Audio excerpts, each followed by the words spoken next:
ଶାଶୁ ମୋର 5 ବର୍ଷ ପରେ ଘରକୁ ଆସିଛନ୍ତି। ମନ କଲେ ଜୋଇଁ ପୁଅ ମୁଁ ଆଜି ଟିକେ ଚିକେନ କଷା ଖାଇବି। ମୁଁ ଯାଇଥିଲି ମାର୍କେଟ, ଫୋନ କଲେ ଜୋଇଁ ପୁଅ ମୁଁ ଆଜି ଚିକେନ କଷା ଖାଇବି, ମୋ ପାଇଁ ଚିକେନ ନେଇକି ଆସ। ମୁଁ ସେଇଠୁ ଦୋକାନକୁ ଗଲି, ଅଳ୍ପ ଟିକେ ଚିକେନ ଧରି ନେଇ ଆସିଲି। ଯେହେତୁ ଶାଶୁ ମୋର କହିଲେ ଜୋଇଁ ପୁଅ ମତେ 2 ମିନିଟରେ ଚିକେନ ଦରକାର, ସେଇଠୁ ମୁଁ କଣ କରିବି, ମୋର ମନେ ପଡିଗଲା ଅମିତାଭ ବଚ୍ଚନ 2 ମିନିଟରେ ମ୍ୟାଗି ବନେଇ ଦଉଛନ୍ତି। ଯେହେତୁ ଅମିତାଭ ବଚ୍ଚନ 2 ମିନିଟରେ ମ୍ୟାଗି ବନେଇ ଦଉଛନ୍ତି, ତାଙ୍କ ଯୋଉ ହିସାବରେ ମୁଁ କାହିଁକି 2 ମିନିଟରେ ଚିକେନ ନ ପାରିବି। ସବୁ ମସଲାକୁ କାଟି କୁଟି ପିଆଜକୁ ଚୁନ ଚୁନ କରି ମସଲାକୁ ଗୋଳେଇ ଦେଇ ବିହାରୀ ଷ୍ଟାଇଲରେ ରେଡି କରିଦେଲି। କଢାରେ ତେଲ ପକେଇ ଦେଇ ସବୁ ମସଲା ସହ ଚିକେନକୁ ଗୋଳେଇ ଦେଲି। ଦେଖନ୍ତୁ କେମିତି ଘାଣ୍ଟି ଦେଇ ଚିକେନ ମୋର ରେଡି ହେଇ ଆସିଲାଣି। ଶାଶୁ ମୋର ଦେଖି ଭାରି ପାଟିରୁ ଲାଳ ବୋଇଲାଣି, କେତେବେଳେ ଜୋଇଁ ମୋର କରିକି ଦେବେ ମୁଁ ଖାଇବି। ମୋ ଚିକେନ ତରକାରୀ ଦେଖନ୍ତୁ ରେଡି ହେଇଗଲାଣି।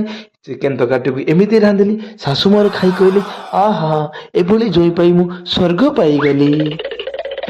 ଦେଖନ୍ତୁ ଶାଶୁଙ୍କ ପାଇଁ ଚିକେନଟି ମୋର କେତେ ସୁନ୍ଦର ହେଇଛି। ଆଜି ମୋର ଶାଶୁ ଭାରି ଖୁସି ହେଇଗଲେ।